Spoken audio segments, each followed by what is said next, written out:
Honey, just try and reason with me here. I'm trying to reason with you. You're being difficult. You know the farmland hasn't brought in much revenue in the past years, since we acquired it. I understand that, my dear, but there isn't much we can do about that. That's where you're wrong, darling. There's a lot we can do. How?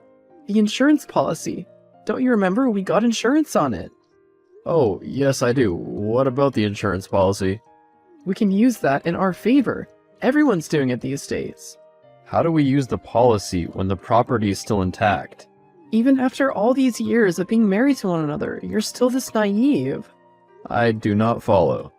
The insurance policy states that we can recover a sum of $400,000 if any damages are done to the property while it's under insurance. Yes, that's true, but as I said, the property is still in the best condition. Unless you're hoping something bad happens to it soon, then I don't see how we're getting our hands on that money. Also, what do you need money for? We're well off. I told you, I'm having a girls' trip next month to Hawaii. Yes, I'm aware. You've already booked your plane ticket and everything, so what's the issue? I don't have any clothes to wear. How can that be? Your closet is filled with tons of outfits. No, I don't like them anymore. They're also last season. Does that matter? You want me walking around with clothes from last season? I'm still failing to see the issue with that. You know what? Never mind. You're too old-fashioned. Baby, you have a closet filled with clothes, and good clothes too. That will have to make do for now. That wouldn't be the case if we got this insurance money.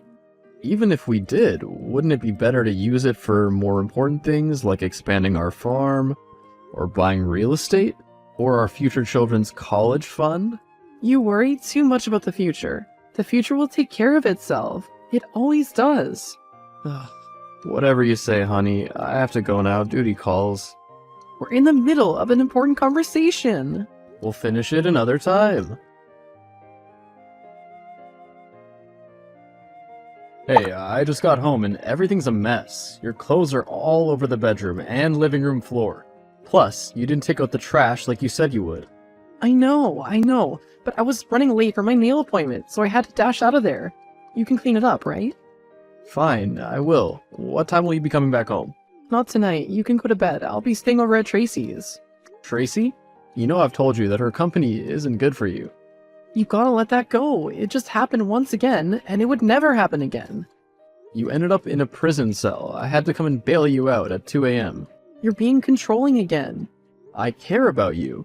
If you really did, then you'd allow me to make my own decisions. Tracy's here. Gotta go. Stay safe. Hey, sweetie. You want something. What do you want? Why would you assume that? Because you only use pet names when you want something. That's not true. I'm just checking in on my husband at the office. Oh, is that the case? I'm fine, and you? Absolutely splendid. So, I had an idea concerning what we spoke about yesterday. You're gonna stop hanging out with Tracy? No, of course not. I'm talking about the insurance policy on the farmland. I knew you wanted something. Just listen to me. I'm listening. I know the policy states that the damage has to be done by either natural disaster or another party who is not a party to the contract. But what if we stage it? Stage it? Like we destroy the property ourselves? Exactly. You aren't as slow as I thought. No. What? I said no. I will not commit fraud. If you love me, you'll do it. My love for you is never in question, but I can't commit fraud. Do you know the punishment for such an offense? That's only if you're caught, and we will not get caught. I'm sorry, Samantha. I can't sacrifice my integrity for this. So you enjoy being poor? We're not poor, for crying out loud, Samantha. What's the difference? You know what? I knew you'd be like this, wanting to act like a noble citizen. You can hug your pillow tonight, because I'm not coming home. Don't be unreasonable, Sam. In fact, I'm not coming home until you change your mind. What? Where are you gonna stay? At Tracy's. Samantha, you should come home. Baby. Samantha, don't ignore my text. Sam! I see you still haven't changed your mind. You're asking me to commit fraud with you, for which we could really end up behind bars. What happened to the Josh that was ready to die for me? Or were those just words? Just empty promises? Of course they weren't. They were more than words, Samantha. They were my wedding vows to you. So prove it. Now's your chance to prove it. If you want me to believe you, then you would have agreed to this plan by now. Samantha, I want you to understand the consequences of this action. I do understand, but you don't seem to. What do you mean by that? If you don't agree to this within the next few days, then I don't think I can be with you anymore. You're giving me an ultimatum? If I don't, then I'd never be able to get the items before the trip. This month is almost over. You're willing to break up with me over a few grand. That isn't important. You have until the end of the week, so think carefully about the choice you're gonna make. And if I still don't agree by the end of the week? Then you'll hear from my lawyer. You can't possibly be serious. Wait until the end of the week, and you'll find out how serious I am. Hey, baby. We're having none of that. Have you made up your mind? No, I can't, because I can't choose between either. Why is this so difficult for you? We can just stage a fire and exit the scene without getting caught. It's really that simple. Because it goes against my morals. There's that word again. Poor people and morals. Where have your morals ever gotten you? How much money do these morals earn you every month? Everything isn't about money. Look around. Everything's about money. There isn't anything that money can't buy. Money can't buy the happiness and the memories that we shared. What memories? Now that I know what your stance is, prepare to hear from my lawyers shortly.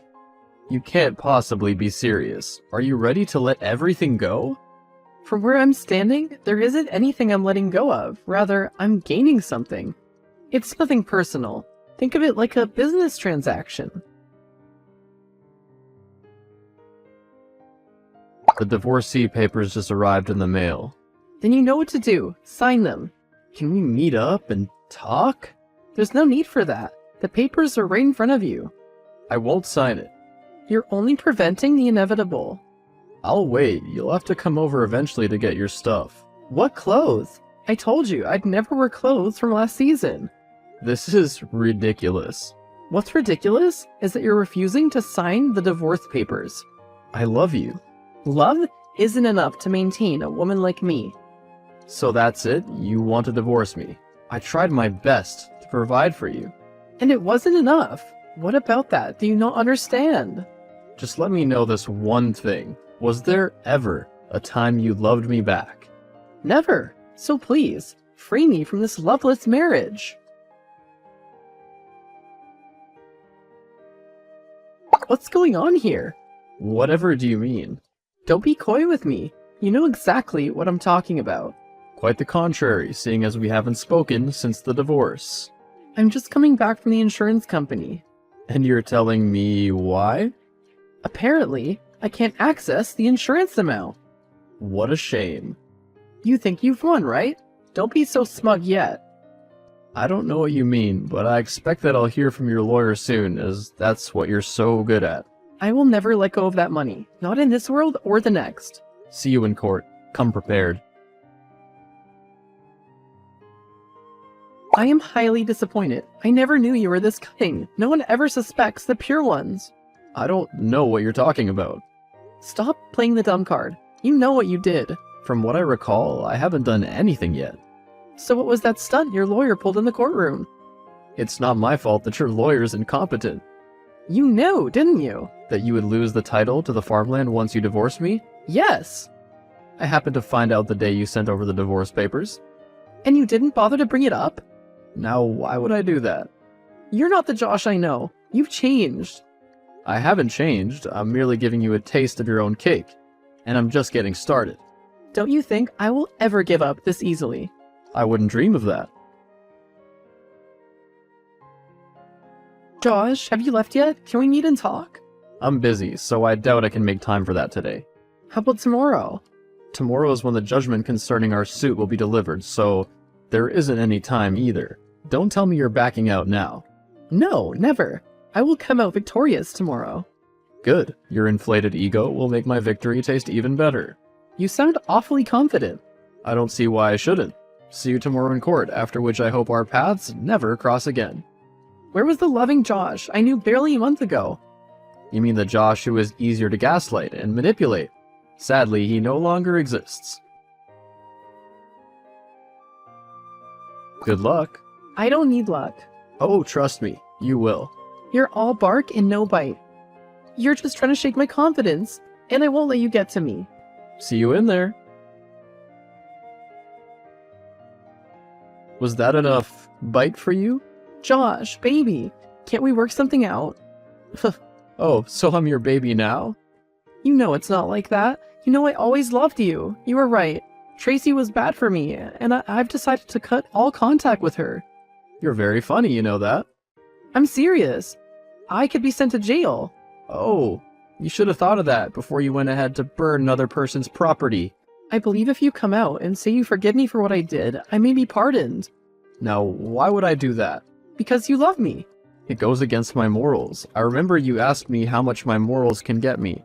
Well, they got me $420,000.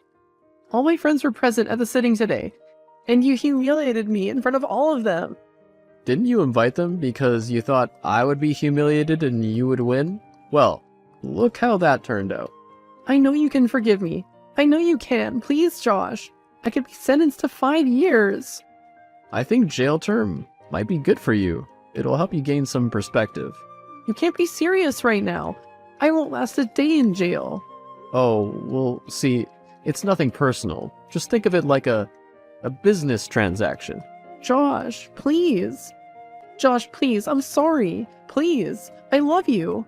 I've always been in love with you. Please help me. Only you can. If you don't, it might really be over for me. Josh blocked this contact. 3 years later, and I had acquired a bigger farmland. Business was booming, and I loved what I did. I invested the insurance money into my business and worked hard over the past 3 years to get it where it is now. I followed the rest of Samantha's case via the local newspaper and found out that she was charged with contempt of court, an attempt to obstruct justice, and was sentenced to a 5-year jail term. I didn't feel any inch of remorse for her. She got what she deserved. That day in the courtroom, she had invited all her friends to come watch her victory, but she ended up being humiliated. They all cut off ties with her from that day on, leaving for the trip without her. She had tried to claim the insurance money, but the property was bought under the name Mr. and Mrs. Andrews, and seeing as we were divorced, she was no longer Mrs. Andrew, and couldn't seek to recover the money. Aside from that, I had presented the CCTV footage to attest to the fact that she was the one who burnt the farmland, and that was what wrapped the case up. I know she's still behind bars currently, and can only hope she gets reformed while she's there.